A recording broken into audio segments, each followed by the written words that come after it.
Hi guys, my name's Seb Tudor, I'm the man on the Silver Mountain, and welcome back. Now today I want to talk to you guys about something that kind of plays into the other videos that I've already done this week.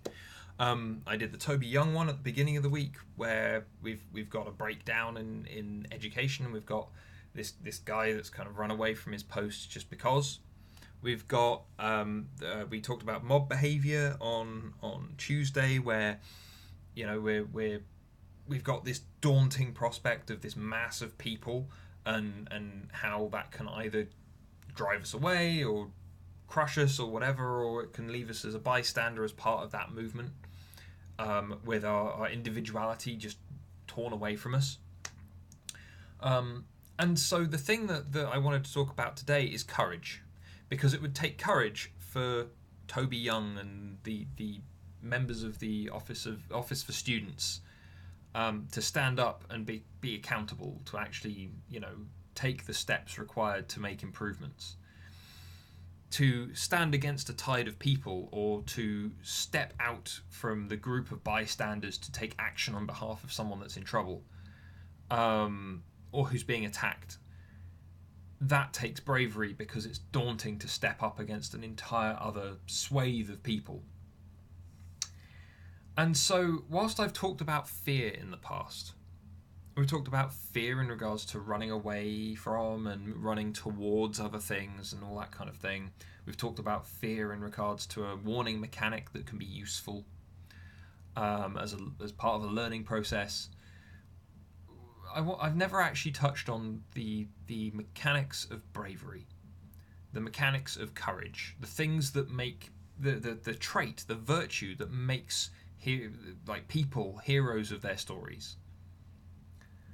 And especially as I used to be kind of so ignorant when I was very small, to be incredibly brave about everything.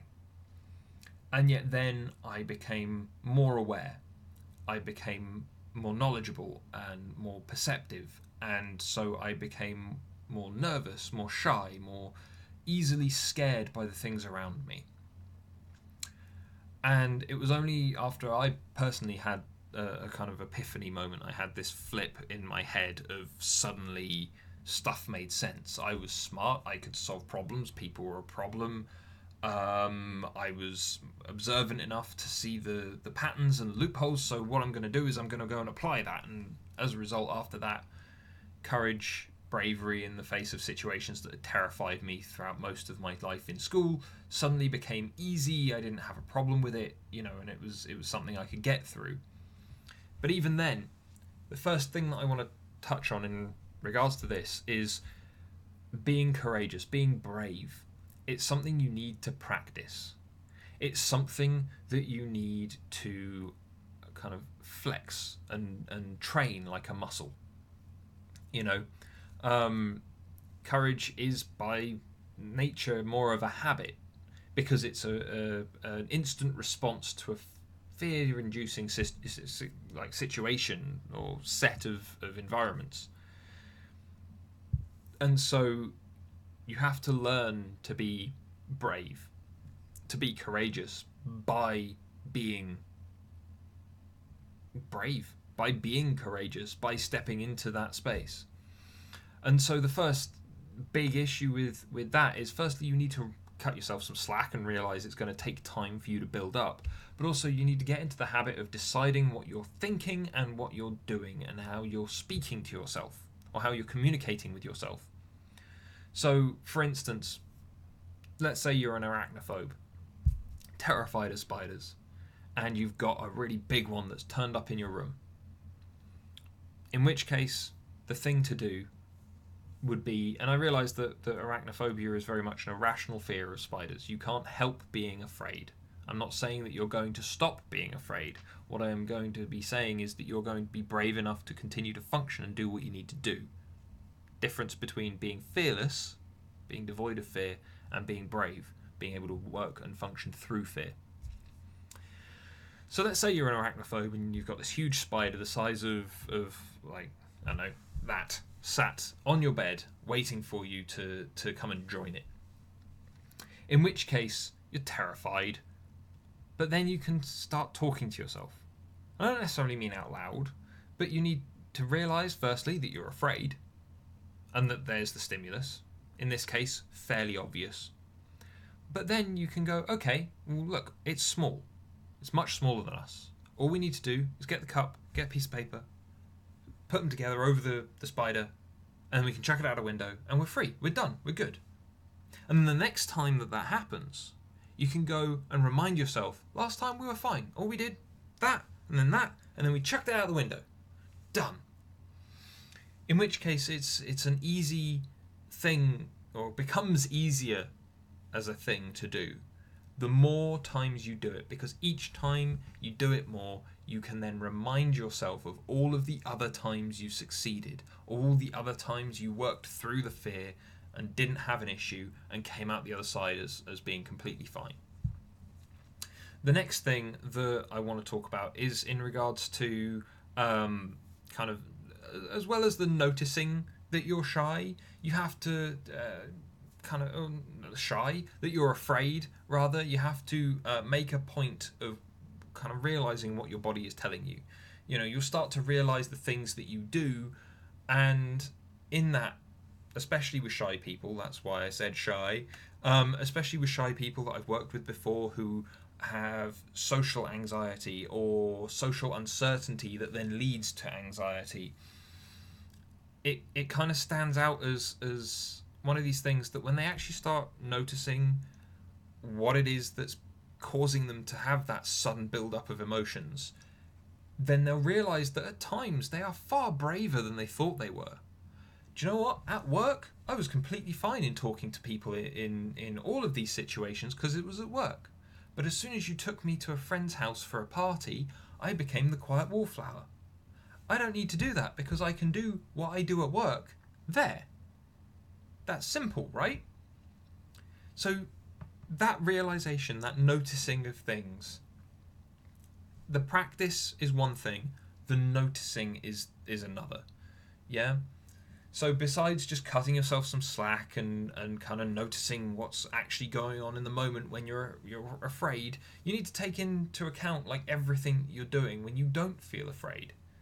So that way you can compare, you can notice when you're functioning and when you're not, why the situations are different, and how you can use one situation where you find completely fine functioning to then help you get through the other situation where fear is suddenly building up on you.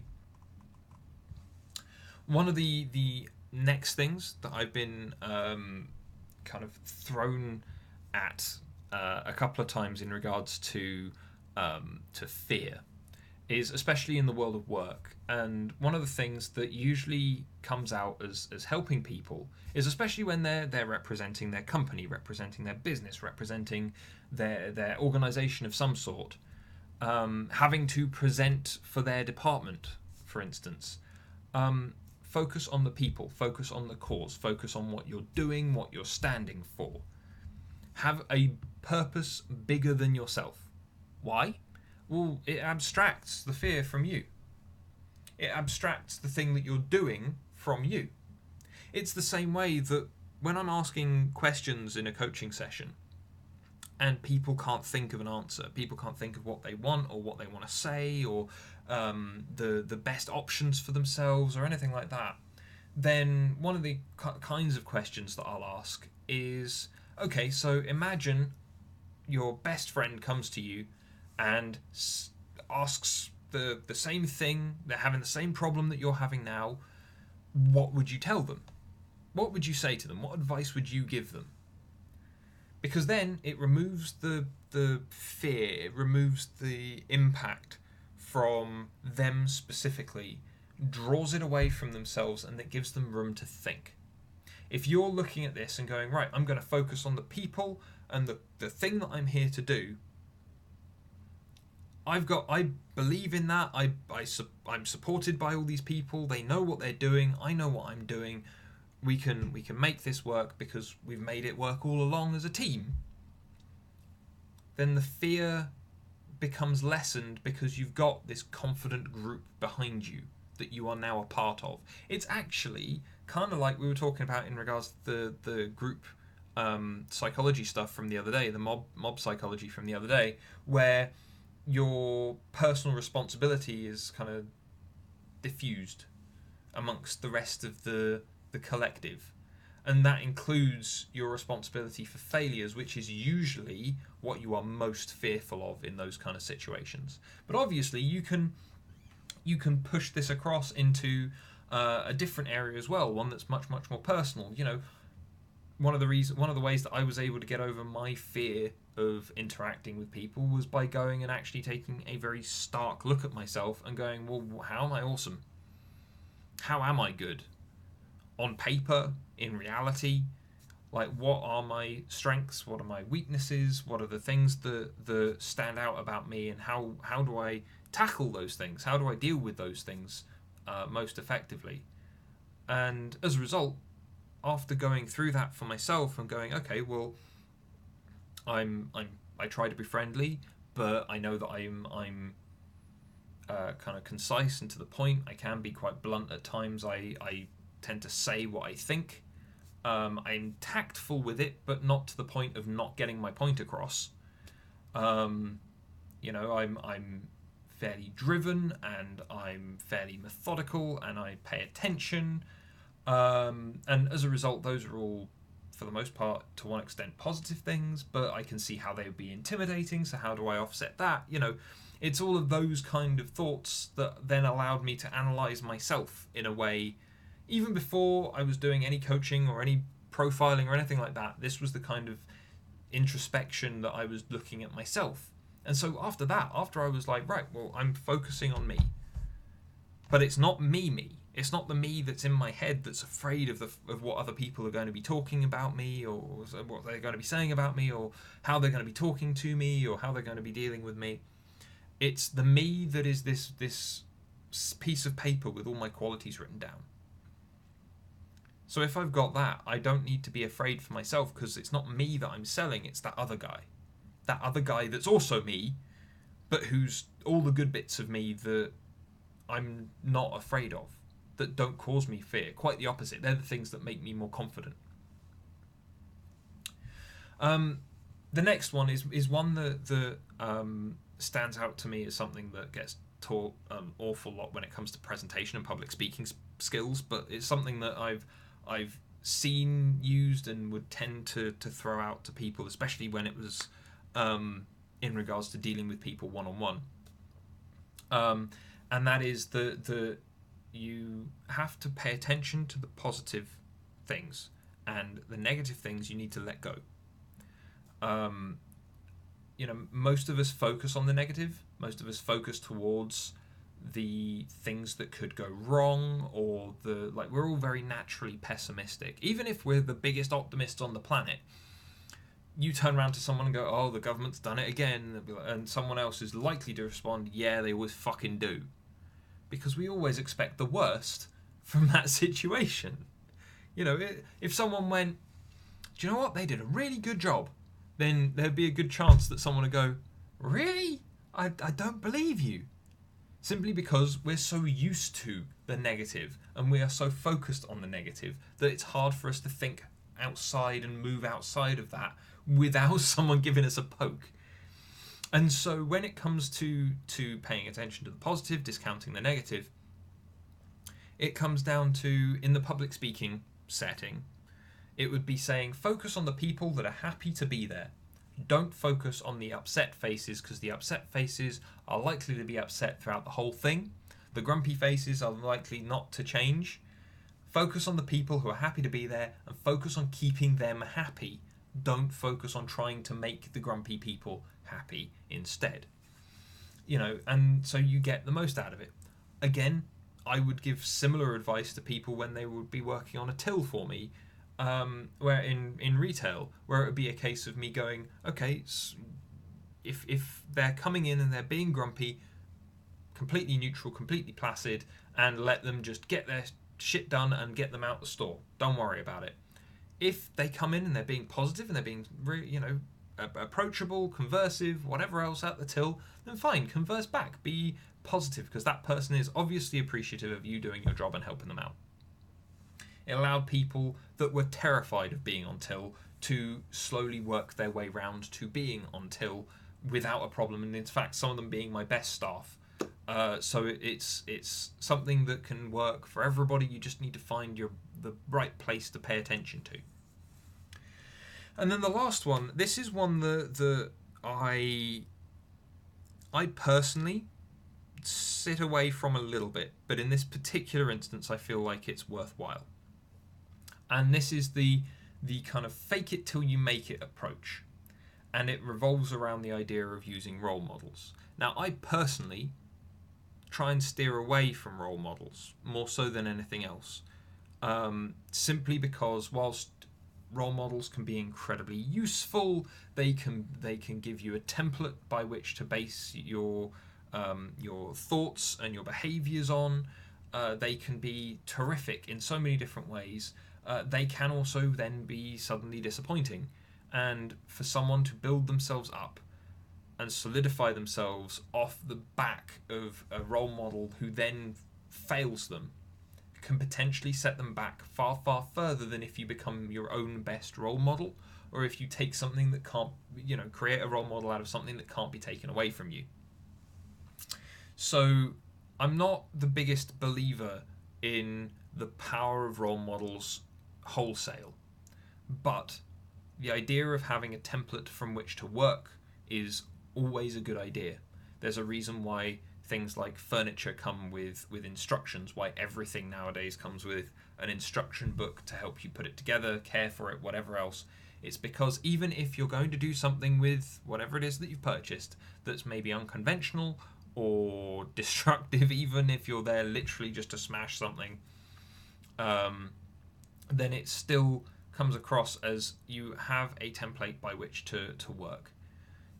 All of the videos of people trying to destroy indestructible glasses and things, for instance, they've even still got a template to work from because they know what people have tried before and they know what they can try now and what they need to do safely and so on and so forth.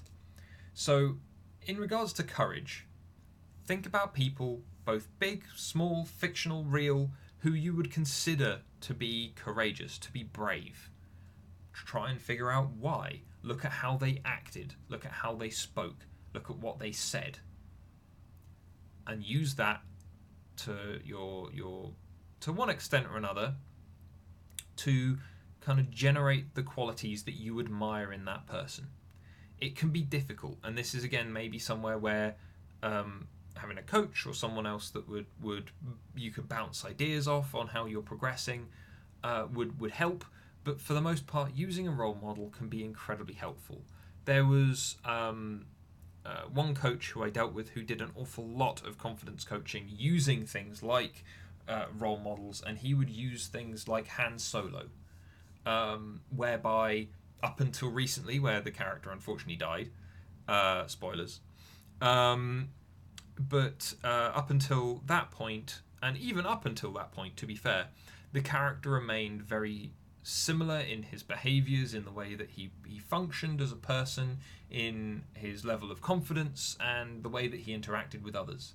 In which case, using him as a template was a way for the people that he was coaching to go, okay, this is what confidence means. This is how I can boost myself, not by becoming Han Solo, but by looking at how I can kind of function in a similar way to the way that we observe him doing. Yeah? So he's under pressure, he keeps a cool head, cracks a couple of jokes, and keeps going. Yeah? When it comes to being challenged, he doesn't run away, he tackles it head on, speaks his mind, and then has it done with, for better or worse. And all of those kind of things were things that then they would practice. Again, going back to the first point, we would practice those things, and you go over those things after basing them off that person. So, there is a reason to have role models, and they can be useful, certainly. But there's a part of me that goes, one of your better options would be to create yourself as a role model for yourself. As I did, where I took down what my positive traits were and all those things and condensed them and went, that's me, and I need to be more like me, that's that guy, not this guy. And so as a result, that allowed me to kind of streamline myself. But obviously there are people who are, as said, very negatively focused, and especially when there are people that look in a mirror, and even if they can be absolutely gorgeous, they look at themselves and go, I'm a hideous monstrosity, I got no good traits, I don't know what I'm supposed to be doing with this.